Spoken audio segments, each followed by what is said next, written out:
खुलुमबाय गिबियावनो नोंथांमोनखौ बयखौबो सोरजिदा क्रिएटिभिटी चेनेलाव बरायनायजों लोगोसे फुंबिलिनि गाहाम हामलायनायखौ बावहरग्रोनाय जाबाय।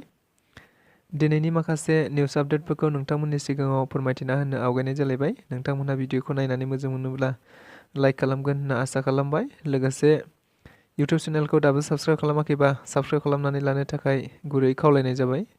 थ' बिदिब्ला जोङो भिडिअखौ जागायनोसै। गिबियावनो दङ BTCआ ABSU अफिसनिफ्रायसो सामलायजायो बाथ्राखौ बुंदों मोनसे समनि BTCनि बारग' गाहाय मावफुं सोद्रोमा हाग्रामा महिलारि बिथाङा। मैया उदालगुरि जिल्लानि भैरबकुन्द'आव जानाय BPFनि सुबुं सांग्रांथि हानजा सुरनायाव बाहागो लानानै बे बाथ्राखौ बुंदों बिथाङा। लोगोसे बिथाङा बुंबावोदि प्रमद बर'आ खामानि मावनो गोसो जायोब्ला मावनो हायो नाथाय मावाखै आरो सोलायनाय जेबो जायाखै आरो जादोंब्ला खालि प्रमद बर'नि पकेटआल' सोलायदों। बेजों लोगोसेनो खौरांगिरिफोरनि सोंनायाव बिथाङा बुंबावोदि BTCनि खामानिखौ ABSU अफिसनिफ्रायसो सोलिहोयो एबा ABSUआ जेखौ बुङो बेनो जायो होननाबो खौरांगिरिफोरनि सिगाङाव बुंथिना होबावो।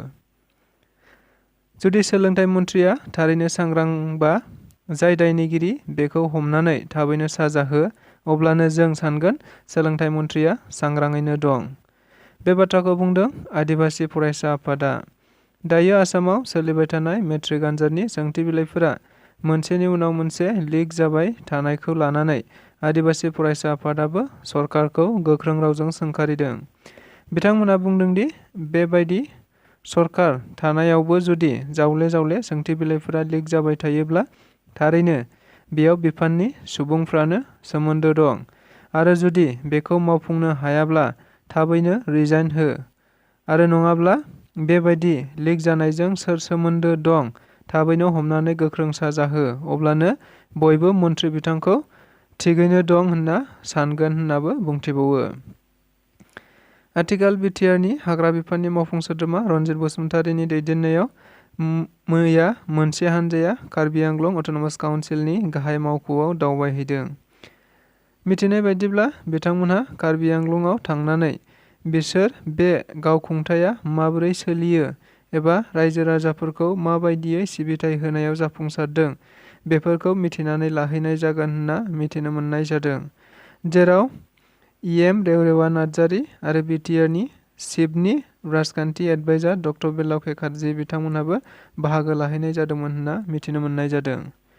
दिनै थामथि बोसोरारि जथुम्मा पर्बतझरा जिल्ला UPPLनि। मिथिनाय बायदिब्ला मैयानि बे हाबाफारिया दिबिथलानि गेलेग्रा फोथाराव जादों होनना मिथिनाय जादों। लोगोसे बे हाबाफारियाव आथिखाल बिटिआरनि मानगोनां गाहाय मावफुं सोद्रोमा प्रमद बर' बिथाङाबो बाहागो लाफैदोंमोन होननाबो मिथिनो मोनबावनाय जादों।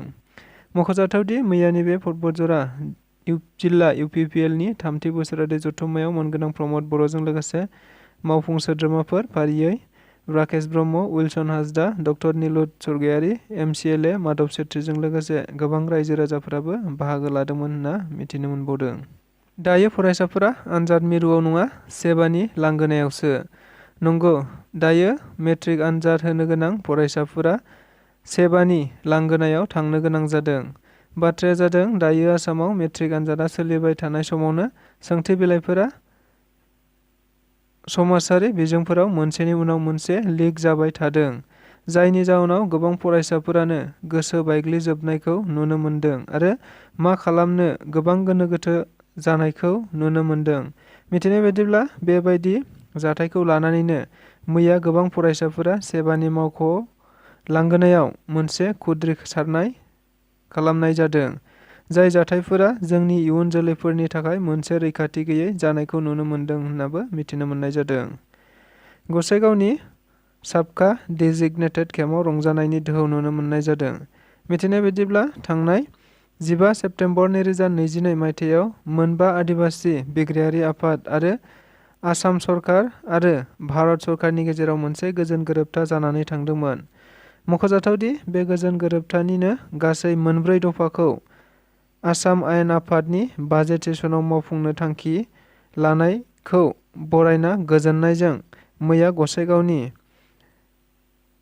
ACMA केम्पआव रंजाखाङो होनना मिथिनो मोननाय जादों। बेजों लोगोसे दिनैनि रादाबा बेखिनियानो। गोजोन्थों।